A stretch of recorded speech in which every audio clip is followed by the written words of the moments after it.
इसरो के वैज्ञानिकों ने दबाया चंद्रयान-3 का आखिरी बटन। चंद्रयान-3 उतरने लगा चांद की धरती पर। यानी अगर धरती से कोई चूक हो भी जाती है तो आर्टिफिशियल इंटेलिजेंस इसे अपने आप ही ठीक कर लेगा। दोस्तों, यह काम कितना मुश्किल है आप उसका अंदाजा इसी बात से लगा सकते हैं कि रूस का लूना 25 स्पेसक्राफ्ट 16 अगस्त के दिन चांद की कक्षा में पहुंच गया है।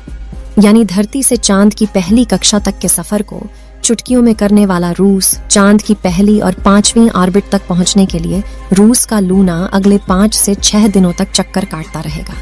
अब चंद्रयान-3 की बात करें तो आज 16 अगस्त के दिन 100 किलोमीटर के ऑर्बिट में धमाकेदार एंट्री करने के बाद हमारा चंद्रयान कक्षा में कुछ दिन आराम से चक्कर लगाएगा। लेकिन उससे पहले 17 अगस्त को इसी कक्षा में चक्कर लगाते हुए चंद्रयान-3 का प्रोपल्शन मॉड्यूल इसके लैंडर मॉड्यूल से अलग हो गया। साथियों, इस प्रोसेस को करने के लिए स्पेसक्राफ्ट के दोनों हिस्सों को जोड़ने वाले हुक खोल दिए गए, जिसके बाद पिछले हिस्से की रफ्तार धीरे धीरे कम की जाएगी ताकि आगे वाला हिस्सा अपनी कक्षा में आगे बढ़ जाए और बिना किसी नुकसान के दोनों हिस्से अलग हो जाए। इसके बाद चंद्रयान-3 का लैंडर और प्रोपल्शन मॉड्यूल दोनों ही चांद के 100 किलोमीटर की कक्षा में अलग अलग घूमते रहेंगे।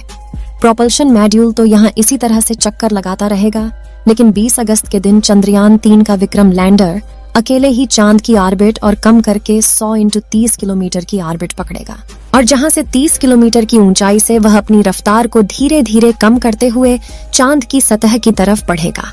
आपको बता दें कि इस दौरान पहले तो लैंडर की रफ्तार को बढ़ाकर इसे सतह की तरफ धकेला जाएगा, लेकिन सतह के नजदीक पहुंचते हुए इसकी रफ्तार को धीरे धीरे कम किया जाएगा।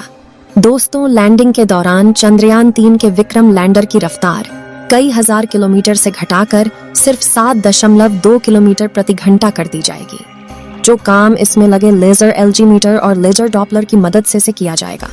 जिससे यह चांद की सतह को छूते ही रफ्तार से आने वाले प्रेशर की वजह से टूटकर बिखर न जाए और चांद की सतह पर सॉफ्ट लैंडिंग कर पाए। इस तरह से अपने सफर में आगे बढ़ते हुए 23 अगस्त के दिन शाम के करीब 5:47 पर चंद्रयान-3 का विक्रम लैंडर चांद की सतह पर कदम रखेगा,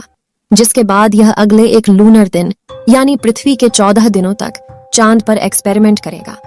जिसमें इसकी सहायता इसके अंदर मौजूद 26 किलो का रोबोट यानी प्रज्ञान रोवर करेगा।